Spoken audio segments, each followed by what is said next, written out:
ಸಾಕ್ಷಾತ್ ಆ ಬನಶಂಕರಿಯೇ ನಾನು ಈ ಗ್ರಾಮ ಮುಖಂಡರ ಕನಸಿನಲ್ಲಿ ಬಂದು ಗೋಚರಿಸ್ತೇನೆ, ಏನೋ ಹೇಳ್ತೇನೆ ಮರುಳ ಸಿದ್ದೇಶ್ವರರ ಕುರಿತು ಅಂತ ಅನ್ಕೋತಾಳೆ. ಏನಂತ ಗೋಚರವಾಗತ್ತೆ ಗುರುಜಿ? ಅನಾಗತ್ತೆ, ಈ ಮರಳಸಿದ್ದೇಶ್ವರರು ಹೀಗೆ ಯಾತ್ರೆಯನ್ನು ಮಾಡ್ಕೊಳ್ತಾ ಬಂದಾಗ ಒಂದೊಂದು ಊರಿಗೆ ಕಾಲಿಡ್ತಾ ಇದ್ದ ಸಮಯದಲ್ಲಿ ಅಮ್ಮನ ಆನಂದ ಬಾಷ್ಪವಾಯಿತು, ಭಾಳ ಸಂತೋಷವಾಯಿತು. ಗ್ರಾಮಕ್ಕೆ ಕಾಲಿಡ್ತಾ ಇದ್ದಾನೆ, ನನ್ನ ಮಗ ನನ್ನ ಗ್ರಾಮಕ್ಕೆ ಕಾಲಿಡ್ತಾ ಇದ್ದಾನೆ ಅಂತ ಒಂದು ಒಳ್ಳೆ ಆನಂದ ಬಾಷ್ಪ ಅವಳಲ್ಲಿ ಭೀತಿಯಾಗಿ, ಪ್ರತಿಯೊಬ್ಬ ಮನುಷ್ಯನಿಗೆ ಎಲ್ಲರ ಭೀತಿಗಳನ್ನ ಓಡಿಸ್ತಾನೆ, ಖಂಡಿತ ಈ ಊರಿಗೆ ಬರ್ತಾನೆ ಅಂತ ಹೇಳಿ ಕರೆಸ್ಬೇಕು, ಇಲ್ಲದೇ ಇದ್ರೆ ಈ ಊರಿಂದ ಹಾಗೆ ಹೊಟ್ಟೋಗ್ತಾನೇನೋ ಅನ್ನೋ ಭಾವನೆ ಆ ಅಮ್ಮನವರಲ್ಲಿತ್ತು. ತಾಯಿ ಯಾವತ್ತಿದ್ರು ಮಕ್ಕಳು ಎಲ್ಲಾದರೂ ಹೋಗ್ತಿದ್ರೆ ಅವಳಲ್ಲಿ ಒಂದು ಆತಂಕ, ಅಯ್ಯೋ ನನ್ನ ಮಗ ಬರ್ತಾ ಇದ್ದಾನೆ, ಭಾಳ ಸಂತೋಷ, ಏನಾದರೂ ಒಂದು ಎಕ್ಸೈಟ್ಮೆಂಟ್. ಹಾಗೆ ಮರಳಸಿದ್ದೇಶ್ವರ ಅವ್ರ ಊರಿಗೆ ಬರ್ತಾ ಇದ್ದಾನೆ ಅನ್ನೋ ಭಾವನೆ, ಕರೆಸಲೇಬೇಕು, ಈ ಕಡೆ ಪಕ್ಕದಲ್ಲಿ ಹೋಗ್ತಾ ಇದ್ರೆ ನಮ್ಮೂರಲ್ಲಿ ಇರಲೇಬೇಕು ಅನ್ನೋ ಭಾವನೆ ಜಗನ್ಮಾತೆ ಆಗಿರ್ತಕ್ಕಂಥ ಬನಶಂಕರಿ, ಗ್ರಾಮ ದೇವತೆ ಆಗಿರ್ತಕ್ಕಂಥ ಸಾಸ್ಲು ಗ್ರಾಮ. ಆ ಜಾಗದಲ್ಲಿ ಅವಳು ಕನಸಲ್ಲಿ ಬರ್ತಾ ಬಂದ್ಲು. ರಾತ್ರಿ ನಿಗೂಢವಾಗಿರ್ತಕ್ಕ ರಾತ್ರಿ, ಅವತ್ತು ನಕ್ಷತ್ರಗಳೇ ಇಲ್ವಂತೆ, ಮಳೆ ಬರೋ ವಾತಾವರಣ. ಇಂಥ ಮಳೆ ಬರೋ ವಾತಾವರಣದಲ್ಲಿ ಚಂದ್ರ ಏನಾದರೂ ಕಾಣ್ತಾನ ನೋಡಿದ್ರೆ ಚಂದ್ರನೂ ಇಲ್ಲ. ಆದರೆ ಅವತ್ತಿನ ದಿವಸ ಏನಾಯಿತು ಅಂದರೆ, ಇಡೀ ಜಗತ್ತು ಪ್ರಸಿದ್ಧವಾಗಿರೋ ಹಾಗೆ, ಇಡೀ ಜಗತ್ತು ಪ್ರಕಾಶಮಾನವಾಗೋ ಹಾಗೆ ಆ ಒಂದು ತೇಜಸ್ಸು ಆಕಾಶ ಮಾರ್ಗ ತ್ರಿಕೋಣಾತ್ಮಿಕ ದೀಪಿಕಾ. ಅವಳು ನೋಡಿ, ಒಂದು ತ್ರಿಕೋಣ ಆಕಾರದಲ್ಲಿ ಒಂದು ದೀಪ ಬೆಳಗ್ದ ಹಾಗೆ ಆಕಾಶ ಮಾರ್ಗದಲ್ಲಿ ತೋರಿಸೋದು. ರಾತ್ರಿ ಮಲಗಿರ್ತಕ್ಕಂಥ ಮುಖಂಡರು ಕೆಲವರೆಲ್ಲ ಹಳ್ಳಿ ಕಡೆ ಕಟ್ಟೆ ಮೇಲೆ ಮಲಗಿರ್ತಾರೆ. ಹಾಗೆ ಮಲಗಿದ್ದಾಗ ಆ ಊರು ಪಂಚಾಯತರು ಹಾಗೆ ಕಟ್ಟೆ ಮೇಲೆ ಮಲ್ಕೊಂಡು ವಿಶ್ರಾಂತಿ ತಗೊಂಡಿದ್ರು ರಾತ್ರಿ. ಹಾಗೆ ಹೀಗೆ ನಿದ್ದೆ ಬರಲ್ಲ ಕೆಲವರಿಗೆ, ಒದ್ದಾಡ್ತಿರ್ತಾರೆ, ಸೊಳ್ಳೆ ಕಾಟನೋ ಯಾವುದೋ ಒಂದು ಕಾಟ, ಮನೆ ಚಿಂತನೆನೋ ಹೀಗೆ ಇರುತ್ತೆ. ಆ ಹೊರಳಾಡೋ ಸಮಯದಲ್ಲಿ ಯಾತಕ್ಕೂ ಹೀಗ್ತಿದ್ದಾಗ ಇವರು ಎತ್ತರವಾಗಿರ್ತಕ್ಕಂಥ ಈ ಹಳ್ಳಿಯಿಂದ ಆ ಭಾಗಕ್ಕೆ ನೋಡ್ತಾರೆ. ನೋಡಿದಾಗ ಏನೋ ಬೆಳಕು ಬರ್ತಾ ಇದೆಯಲ್ಲ, ಆ ಬೆಳಕು ವಿಶಾಲವಾಗ್ತಾ ಇದೆಯಲ್ಲ ಅಂತ ನೋಡ್ತಾರೆ. ಅಗೋಚರವಾಗಿರ್ತಕ್ಕಂಥ ಒಂದು ಧ್ವನಿ ಅಲ್ಲಿಂದ ಕೇಳಿಸುತ್ತೆ. ಇವರು ಬರೀ ತನಗೆ ಮಾತ್ರ ಕೇಳ್ತಾ ಇದೆ, ಏನೋ ವಿಶೇಷ ಅಂದ್ಕೊಂಡು ತಾನು ನೋಡ್ತಾ ಇದ್ದೆ. ಹಾಗೆ ಪಕ್ಕದಲ್ಲಿ ಪಂಚಾಯಿತಿಯಲ್ಲಿ ಕೂತ್ಕೊಳ್ತಕ್ಕಂಥ ಪಂಚರು ಅಂದರೆ ಒಂದು 5 ಜನ ಕೂತಿರ್ತಾರೆ, ದೊಡ್ಡ ದೊಡ್ಡ ಮುಖಂಡರು.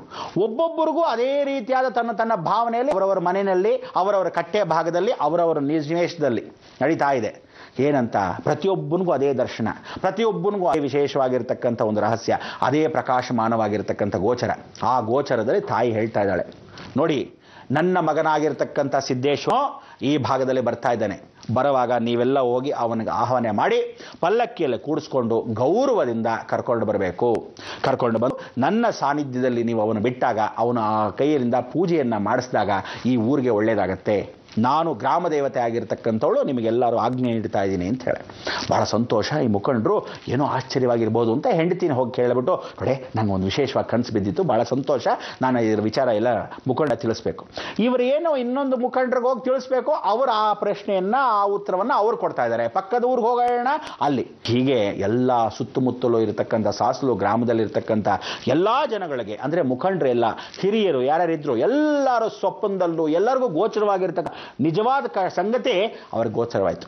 ಹೀಗೆ ಬಹಳ ಚೆನ್ನಾಗಿ ಗೋಚರವಾಗಿರತಕ್ಕಂಥ ವಿಚಾರವನ್ನ ಅವರೆಲ್ಲರೂ ಪಂಚಾಯಿತಿಯಲ್ಲಿ ಕೂತ್ಕೊಂಡು ನಿರ್ಧರಿಸ್ತಾರೆ. ಬನ್ನಿ ಸಿದ್ಧರನ್ನ ಸ್ವಾಗತಿಸೋಣ, ಹೋಗಿ ಪ್ರಶ್ನೆ ಕಳ್ಕೊಂಡು ನಮಸ್ಕಾರ ಮಾಡ್ಕೊಂಡು ಬಂದ್ಬಿಡೋಣ. ಅಮ್ಮನವ್ರು ಹೀಗೆ ಹೇಳಿದ್ರು, ಅದೇನು ನಿಜವೋ ಅಥವಾ ನಮಗೆ ಭ್ರಾಂತಿನೋ, ಎಲ್ರಿಗೂ ಹೀಗೆ ಕೇಳ ಕಾಣಿಸಿದೆ, ಸಿದ್ದೇಶನ ಕೇಳಬೇಡ ಅಂಥೇಳಿ ಆ ಕಡೆ ಹೋಗ್ತಾರೆ. ದ್ವಾರದ ಹತ್ರ ಆ ಊರಿಗೆ ಕಾಲಿಡ್ತಾ ಇದ್ದಾರೆ ಮರಳಸಿದ್ಧರು. ಭಾಳ ಸಂತೋಷ. ಸಿದ್ಧಸ್ಗೆ ಎಲ್ಲರೂ ಸಾಷ್ಟಾಂಗ ನಮಸ್ಕಾರ ಹಾಕಿದ್ರು. ನಮಸ್ಕಾರ ಹಾಕಿ, ಸಿದ್ಧರೇ ಭಾಳ ಸಂತೋಷ, ತಾವು ಈ ಊರಿಗೆ ಬರ್ತಾ ಇದ್ದೀರ, ನೀವು ಈ ಊರಿಗೆ ಬರ್ತಾ ಇರೋದಕ್ಕೆ ಭಾಳ ಸಂತೋಷ ಅಂತ. ನಾನು ಈ ಊರಿಗೆ ಬರ್ತಾ ಇಲ್ವಲ್ಲ ಅಂದ್ರೆ, ಇಲ್ಲ ಇಲ್ಲ ಅಮ್ಮನವ್ರ ಆಜ್ಞೆ ಆಗಿ ಅಂತ ಹೇಳ್ತಾರೆ. ಹೌದೇ, ಯಾರು ಅಂದಾಗ ಆಗ ಸಾಕ್ಷಾತ್ ನಮ್ಮ ಗ್ರಾಮ ದೇವತೆ ಆಗಿರ್ತಕ್ಕಂಥ ಬನಶಂಕರಿನೇ ಆಜ್ಞೆ ಮಾಡಿದ್ರು. ತಾಯಿ ಜಗನ್ಮಾತೆ ನನ್ನ ಕರೆದ್ರೆ ಎಷ್ಟು ಜನ್ಮದ ಪುಣ್ಯ ನನಗೆ ಅಂತೇಳಿ ಸಿದ್ದೇಶ್ವರರು ಓಡೋಡಿ ಬರ್ತಾರೆ ಆ ದೇವಸ್ಥಾನ ಹತ್ರ. ಆ ಗ್ರಾಮದ ಹತ್ರ ಬಂದು ಅವರ ಸಾಷ್ಟಾಂಗ ನಮಸ್ಕಾರ ಹಾಕಿ, ಅಮ್ಮ ನನ್ನನ್ನು ಕರೆಸ್ಕೊಳ್ಳೋ ಅಷ್ಟು ಭಾಗ್ಯ ಈ ಊರಿಗೆ ಜನಗಳಿಗೆ ಎಲ್ಲರಿಗೂ ಮುಖಂಡರಿಗೂ ಹೇಳಿ ಕರೆಸ್ಕೊಂಡಿದ್ದೆ, ಭಾಳ ಸೌಭಾಗ್ಯ. ನಾನು ಎಷ್ಟೋ ಜನ್ಮದ ಪುಣ್ಯ ಮಾಡಿದರೆ ಮತ್ತೆ ಭೂಲೋಕಕ್ಕೆ ನಿಶ್ಚಯವಾಯಿತು, ಮತ್ತೆ ನಾನು ನಿನ್ನ ಎತ್ಕೊಂಡು ಓಡಾಡ್ದಂಗೆ ಆಯಿತು ಅಂಥೇಳಿ ಆ ನಂದೀಶ್ವರನು ತಾನು ಸ್ಮರಣೆ ಮಾಡ್ತಾನೆ, ತನ್ನ ಪೂರ್ವ ಜನ್ಮದ ಒಂದು ಸುಕೃತ. ಆ ಜನ್ಮ ಇನ್ಯಾವುದೋ ಸಾಕ್ಷಾತ್ ನಂದೀಶ್ವರ. ಅದಕ್ಕೆ ತನ್ನ ಜನ್ಮದ ಜ್ಞಾಪಕ ಶಕ್ತಿ ಯಾವತ್ತೋ ಒಬ್ಬ ಮನುಷ್ಯನಿಗೆ ಬರುತ್ತೆ. ಯಾವಾಗ ನಾವೇನಾಗಿರ್ತೀವಿ, ಹೋದ ಜನ್ಮದಲ್ಲಿ ಏನಾಗಿರ್ತೀವಿ, ಅದಕ್ಕೆ ಹೋದ ಜನ್ಮದಲ್ಲಿ ಏನಾಗ್ತೀವಿ, ಯಾವತ್ತೋ 6 ಸೆನ್ಸು ಆಕ್ಟಿವೇಶನ್ ಆಗುತ್ತೆ ಪ್ರತಿಯೊಬ್ಬ ಮನುಷ್ಯನಿಗೆ. ಆಗ ಮನಃಶಾಂತಿ ಸಿಗತ್ತಂತೆ, ಎಲ್ಲೋ ಹೋದಂಗಿರುತ್ತಂತೆ, ಎಲ್ಲೋ ಒಂದು ಆನಂದ ಅಂತೆ. ಅದಕ್ಕೆ ಕೆಲವರಿಗೆ ನಿದ್ದೆಯಲ್ಲಿ ಕೂಡ ನೀವು ನೋಡ್ಬೋದು, ಚಿಕ್ಕ ಚಿಕ್ಕ ಮಕ್ಕಳು ಚಿಕ್ಕ ವಯಸ್ಸಲ್ಲಿ ಹೊಸದಾಗಿ ಹುಟ್ಟಿದ್ರೆ ನೋಡ್ಬೋದು, ನಗತ್ತೆ. ಯಾಕೆ ನಗತ್ತೆ ಅಂದರೆ ದೇವರುಗಳು ಮಾತಾಡ್ತಿರ್ತಾರಂತ ಅವ್ರ ಜೊತೆಗೆ. ಚಿಚ್ಚಿ ನಾವಿಲ್ಲ ಅನ್ನೋದಲ್ಲ, ಆ ನಿದ್ದೆಯಲ್ಲಿ ಮಲಗಿರೋ ಮಗುನು ಸ್ವಲ್ಪ ಎಲ್ಲ ನಗ್ತಾ ಇರುತ್ತೆ. ಅಂದ್ರೆ ಅರ್ಥ ಏನು ಅಂದರೆ ಭಗವಂತ ಆ ಸಮಯಕ್ಕೆ ನೋಡ್ಬೋದು ಮಾತಾಡಿ ಹೋಗಿರ್ತಾನೆ. ಅದು ಸತ್ಯ ಅನ್ನೋ ಹೆಂಗಾಗತ್ತೆ ನಿಮಗೆ, ಆ ಮಕ್ಕಳನ್ನ ಹಿಂಗೆ ಕೈ ಹಿಡ್ಕೊಂಡ್ಬಿಟ್ಟಿರುತ್ತೆ ನೋಡಿ, ಆ ಕೈ ಹಿಡಿಗಳನ್ನ ಹಾಗೇ ಹೀಗೆ ಬಿಡಿಸ್ ನೋಡಿ, ಕೈ ತುಂಬ ಮರಳಿರುತ್ತೆ. ಇದೇನಿದು ಸಮುದ್ರದ ಹತ್ರ ಮರಳು ಎತ್ಕೊಂಡ್ಬಂದು ಆಡ್ತಾ ಇದೆ ಅಂದರೆ ಮಕ್ಕಳನ್ನ ಮರಳತ್ರ ಆಡಿಸ್ತಾ ಇರ್ತಾರೆ ದೇವತೆಗಳು. ಅದಕ್ಕೆ ಆ ಮರಳು ಅಂತೆ ತಲೆಯಲ್ಲಿ ಇಲ್ಲದೆ ಇರತಕ್ಕ ಮರಳ ಸಿದ್ದೇಶ ಅಂತ ಹೇಳಿ. ಏನಂದ್ರೆ ನಮ್ಮಲ್ಲಿರ್ತಕ್ಕಂಥ ಗೊಂದಲಗಳನ್ನ ದೂರ ಮಾಡೋನು ಯಾರು ಅಂದರೆ ನಂದೀಶ್ವರನೇ. ಪ್ರದೋಕಾಲಕ್ಕೆ ಜೀವನದಲ್ಲಿ ಇವತ್ತು ನಂದೀಶ್ವರನ ಪೂಜೆ ಹೆಚ್ಚಾಗಿ ಮಾಡ್ತಾ ಇರ್ತಕ್ಕಂಥದ್ದು. ಎಲ್ಲ ಹಸುಗಳನ್ನ ಎಷ್ಟು ಜನ ಕಾಪಾಡಿ. ಇವತ್ತು ಫಸಲು ತೆಗಿಬೇಕಂದ್ರೆ ಎತ್ತಬೇಕು, ಪ್ರತಿಯೊಂದಕ್ಕೂ ಜೀವನದ ಇಡೀ ಎಲ್ಲರಿಗೂ ಕಷ್ಟಪಡ್ತಾ ಇರ್ತಕ್ಕಂಥದ್ರೆ ನೀನು ಭೂಮಿಯಲ್ಲಿ ಕಷ್ಟ ಪಡ್ಕೊಂಡೇ ದುಡಿತಾ ಇರಬೇಕು ಅಂತ ಶಾಪವನ್ನು ಈಶ್ವರನ ಹಾಕಿಸ್ಕೊಂಡು ಇವತ್ತು ನಮಗೋಸ್ಕರ ದುಡಿತಾ ಇರೋದು ನಂದೀಶ್ವರನೇ. ಅಂದರೆ ಎತ್ತಾಗಿ ದುಡಿತಾ ಇದ್ದಾನೆ.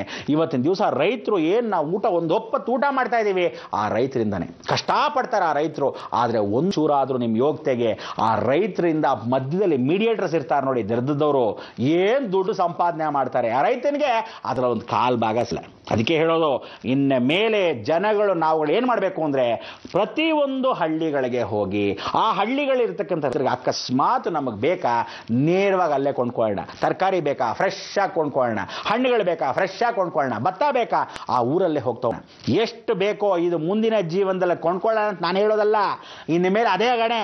ಯಾಕೆ ಅಂದರೆ ಕರೆಂಟ್ ಇರಲ್ಲ, ಕರೆಂಟ್ ವಿಶೇಷ ಹೋಗ್ತಾ ಇದೆ, ಈಗ ಜ್ಞಾಪಕ ಬರ್ತಾ ಇದೆ ಎಲ್ಲೆಲ್ಲಿ ಒದ್ರೆ ಏನೇನಾಯ್ತು ಅಂತ ಆವಾಗ ಗೊತ್ತಾಗ್ತಿರುತ್ತೆ. ಊರಲ್ಲಿ ಕರೆಂಟ್ ಹೋದಾಗ ಕಾರ್ಯಕ್ರಮ ನೋಡೋಕ್ಕೂ ಒಂದೊಂದ್ಸಲಿ ಕರೆಂಟ್ ಇರಲ್ಲ ನಿಮಗೆ. ಅದಕ್ಕೆ ಹೇಳೋದು, ನಡೆಯೋ ಸತ್ಯ ಘಟನೆ ಒಂದೇ ಸಲಿನೂ ಹೋಗಲ್ಲ, ಒಂದೇ ಸಲ ನಡೆಯಲ್ಲ, ಪ್ರತಿಯೊಂದು ನಡೀತಾ ಬರುತ್ತೆ.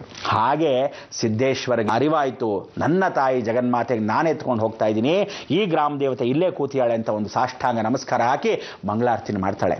ಆಗ ಅವ್ರು ಹೇಳಿ ಊರಿನವರೆಲ್ಲ, ಈ ಒಂದು ಸೂಸಲು ಅಂದರೆ ಈ ಮುದ್ದಿನ ತಾಯಿ ಇಷ್ಟು ಮುದ್ದಾಗಿದ್ದಾಳೆ, ನನ್ನ ಮುದ್ದಾಡಿ ಆ ಮಗುನ ಹೇಗೆ ಊರನ್ನ ಕರೆಸ್ಕೊಂಡ್ಲು, ಬಹಳ ಸಂತೋಷ.